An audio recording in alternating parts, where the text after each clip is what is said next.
Okay. Hey everybody.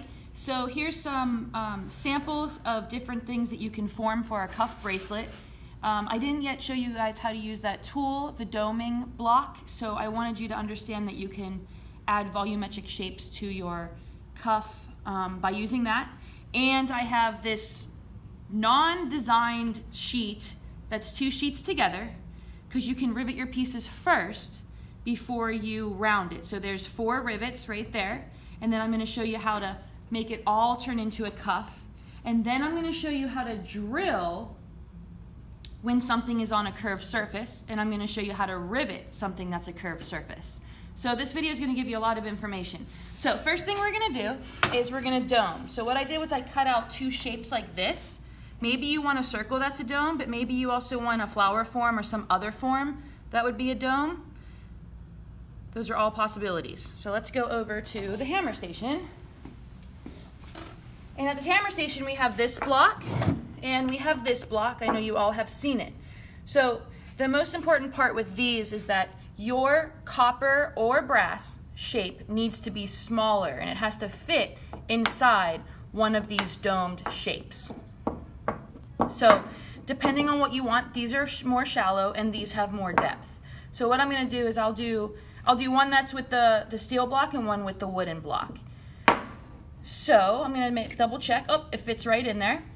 And what I'm going to do is I'm going to take the same tool that you used for your ring project, and I'm going to hammer using a claw hammer.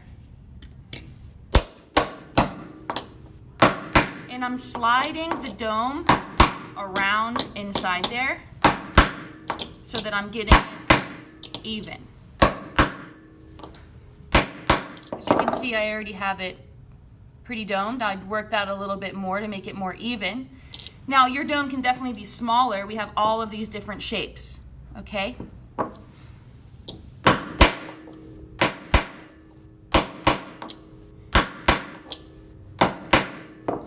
And I would work this a little bit more and more to make it more rounded, but I think you guys get the point. I'm going to get that little kink out of there. Put the tool back.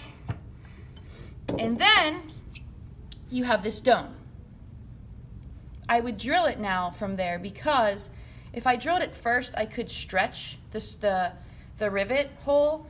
But if your project is too small, like if you're doing tiny little holes, tiny little domes, you should always drill first because you won't be able to hold it later. So my little flower form, I'm going to make more shallow. Okay, so I'm going to do that. And then I'm going to get the same tool, maybe it's a different size this time, and I'm just going to tap it in there. And this is a more subtle curve. But you can see that it's 3D. Maybe I'm doing something like this. Who knows? Okay, so now I'm going to show you how to drill these while they are domed. I'm going to use 14 gauge wire, and I have new drill bits that are 13 gauge so that that fits in the hole. So we're going to go